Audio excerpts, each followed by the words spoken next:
Nah, kemudian ini supaya otoritatif menghormati masjid ini, Masjid Istiqlal, masjid yang luar biasa bersejarah. Saya baca keterbatasan kita, tapi ini menjadi kelebihan. Ini hadis di Shahihul Bukhari.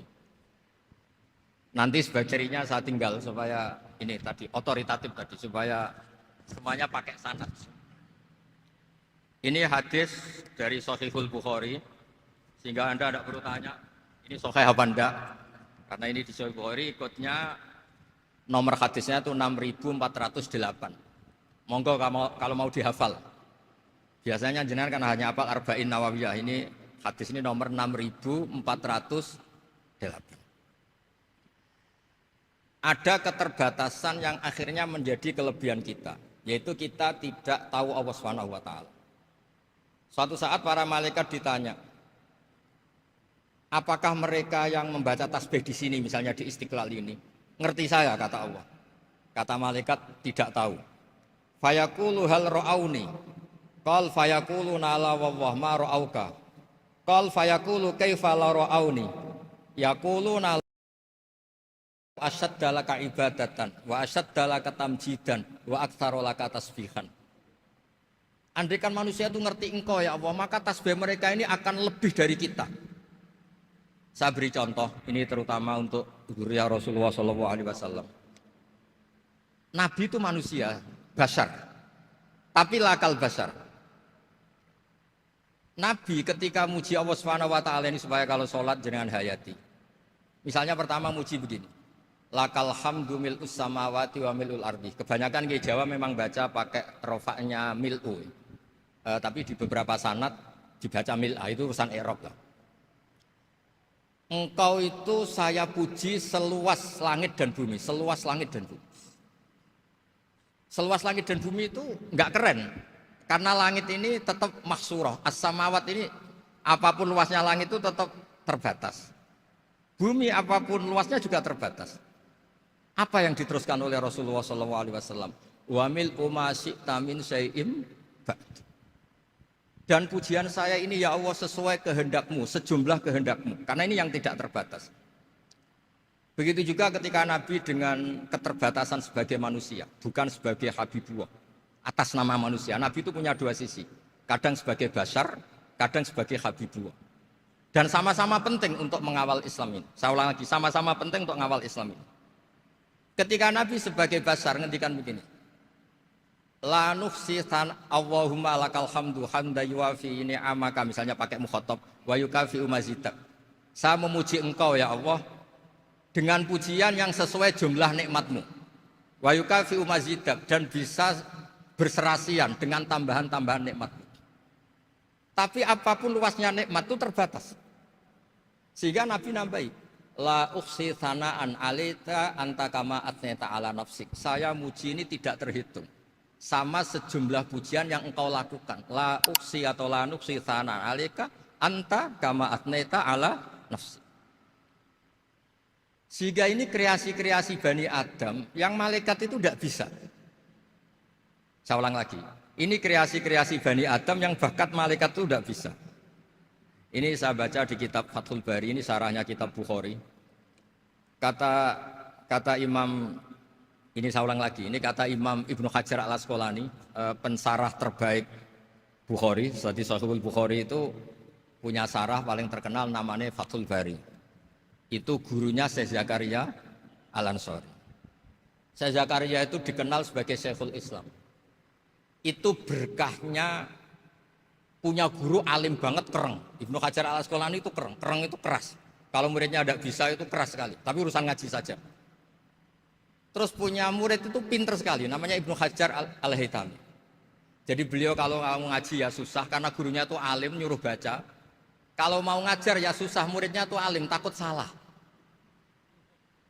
Jadi akhirnya pinter. Orang punya murid alim alama itu kan bingung. Makanya saya tidak suka kalau Profesor Nazar ngaji saya. Nanti ngoreksi repot. Sudah gitu Islamnya beliau formal karena Menteri Agama, saya non formal. Lama-lama Islamnya beliau legal, saya ilegal. Kan jadi repot nanti. Makanya tadi tak bully, tak cocokkan. Kalau jenengan Menteri Agama sampai akhirat berarti top. Tapi kayaknya di akhirat saya yang ngelamar jadi menteri agama. Tidak ada, ini nggak penting. Ini hanya gojlokan saja supaya kelihatan bahwa menteri pun juga warga nopo Indonesia. Begini kata Ibnu Hajar al Asqalani, ini saya baca ya supaya penghormatan saya sama Habib Umar Hafid.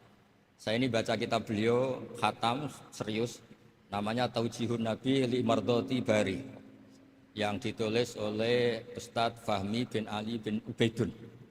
Saya baca banyak, termasuk ketika beliau punya manhaj yang tidak populer, kata beliau fala budda antuwattina nafsaka ala annana khudamatu hadal kaun. Kamu harus yakin bahwa tugas kiai, tugas ulama itu khudamatu hadal kaun, mengkhidmati semua alam raya ini. Dan jangan pernah putus asa, misalnya melihat non muslim terus kamu putus asa, ini non muslim enggak.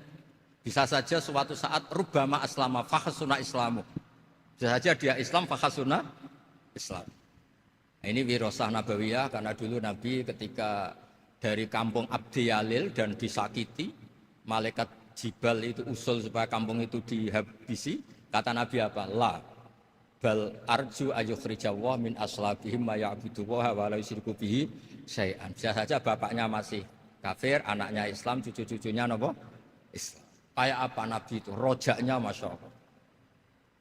Nah kemudian ini kembali ke tasbih tadi. Kata Ibnu Hajar al Asqalani, yukhadu min hadal hadis anna dzikral hasil min bani Adam a'la wa asyrafu min adzikri al hasil min al malaikah li husuli dzikril adamin ma akasratis syawaghil wa wujudis sawarif wa sudurihi fi alamil ghaibi bi khilafil malaikati fi dzalika kullih. Jadi kita ini enggak melihat Allah langsung, enggak melihat surga langsung, enggak melihat neraka langsung. Tapi cara kita zikir, wis nak wis di neraka yo nuwangis tenan. Padahal yo ora mesti mlebu neraka, lha nuwangis tenanan. Kayak apa iman kita? Nah, iman seperti ini sesuai kriteria awal sing dikersana Allah, alladzina yu'minuna bil ghaib. Maka andekan saya ini kok dikasih mukasyafah sama Allah untuk melihat surga, saya milih enggak melihat supaya ngikuti yang tetap ghaib. Nanti kalau saya melihat langsung kemudian iman, kata Allah, akeh tunggali aku iman mau melihat itu. Jadi kadang-kadang keterbatasan kita ini penting. Makanya masyhur Nabi pernah ngendikan tuba liman ro'ani wa amanabi. Tapi wa tuba liman lam yaroni wa amanabi. Kalau orang melihat saya kemudian iman itu biasa.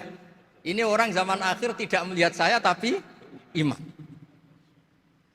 Kadang-kadang itu enggak lewat Habib yang ganteng itu enggak, lewat Mudin. Semoden di kampung rapati di duit, ini mulang tauhid ya mandi. Islam itu digawa Habib ya mandi, digawa menteri ya mandi, digawa mudin ya mandi. Karena Islam itu kafatal, napa kafatal. Nah yang enggak dipunyai malaikat adalah tadi seperti cerita saya tentang Imam Amudi. Segampang itu. Makanya di tradisi pondoknya Mbah Maimun itu ada tradisi qaddimid dirayah ala riwayah. Logika riwayat itu penting karena itu menjadi nyaman. Ya kayak tadi, Allah itu satu. Ketika kita berpikir angka 2, 3 sampai sekian miliar, sekian triliun, nisbatu dzalika ilal wahid, nisbatul far'i ilal asl. Semua itu dibanding angka 1 adalah cabang. Gambar kayak apa ruwetnya, dinisbatkan asal usulnya mesti satu nuktoh, yaitu satu titik. Nah satu titik ini kata pengarang I'anatul Talibin, bi kana makana wa bi yakunu maya. Nah kemudian terakhir, ini enggak boleh lama-lama. Kalau lama-lama nanti sampean pinternya nyanyi saya. Tapi enggak apa-apa lah. Saya ini termasuk kiai yang sudah diundang. Ini termasuk Pak MPR, enggak boleh ngundang saya. Pak Nusron apalagi enggak boleh. Itu kalau di kampung sama saya hormat, kalau di sini kok kayak menteri gitu. Menteri betul tapi. Lah gurunya dia itu teman saya gitu. Jadi tanya ini kalau enggak percaya. Makanya kalau sama saya beliau cium tangan, saya sebetulnya ya nggak siap dicium tangan menteri itu nggak siap. Apalagi dihormati Pak Nazar nggak siap, nanti dikira minta haji malah repot. repot. Saya ini tadi bisik-bisik itu urusannya ilmu tasawuf, ya ada urusannya dengan haji. Nah, cocokan. Kenapa beliau suka ilmu tasawuf? Saya kan sering lihat beliau ceramah di TV. Katanya obat Gus obat. Orang kalau belajar tasawuf kan kepenak itu. Kayak wis ahli swarga kan kepenak di tasawuf itu kan mang.